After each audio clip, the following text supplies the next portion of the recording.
Friends, இப்போ நான் பார்க்க போகிறோன்னா, இப்போ வந்து எல்லா வெஜிடபிள்ஸ் போட்டு ஒரு சப்ஜி தான் செய்யப்படுறேன். வாங்க எப்படி செய்யலான்னு பார்க்கலாம். என்ன வெஜிடபிள்ஸ் இருக்கோ எடுத்துக்கோங்க. வெண்டைக்காய் மட்டும் வேண்டாம். வாங்க எப்படி செய்யலான்னு பார்க்கலாம். ஃபஸ்ட்டு ஒரு ஜாரில் அரைச்சிக்கலாம். தக்காளி, பூண்டு, இஞ்சி, ஒரு 4 முந்திரி, அதுக்கப்புறமா வந்து பொட்டுக்கடலை வந்து ஒரு 2 ஸ்பூன் சேர்த்துக்கலாம். வெங்காயம்,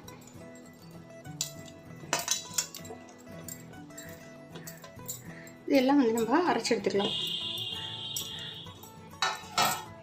குக்கரில் தான் நான் வந்து செய்ய போகிறேன். பாருங்கள், பட்டை, கிராம்பு, ஏலக்காய், சோம்பு எல்லாம் சேர்த்துக்கலாம்.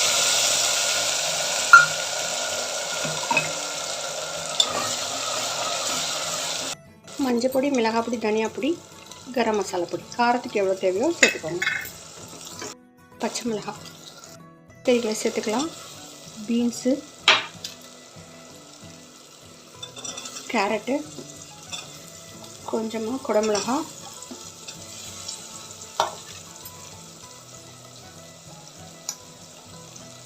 உருளைக்கிழங்கு,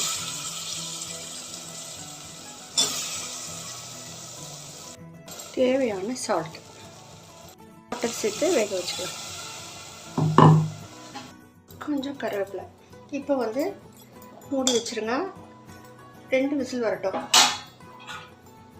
அப்புறம் இறக்கிட வேண்டியதான். இது வந்து ரைஸுக்கு, சப்பாத்திக்கு எல்லாத்துக்கும் சூப்பராக இருக்கும். இப்போது திறந்து பார்க்கலாம். சூப்பராக வந்துச்சு பாருங்க.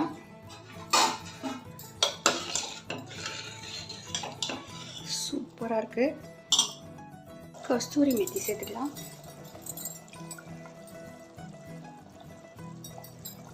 அவ்வளோதான் ஃப்ரெண்ட்ஸ், சூப்பராக ரெடி ஆகிடுச்சு. நீங்கள் ட்ரை பண்ணி பாருங்கள். இது வந்து ரைஸுக்கு, சப்பாத்திக்கு, தோசைக்கு எல்லாம் சூப்பராக இருக்கும். சப்ஜி, 1 pot சப்ஜி.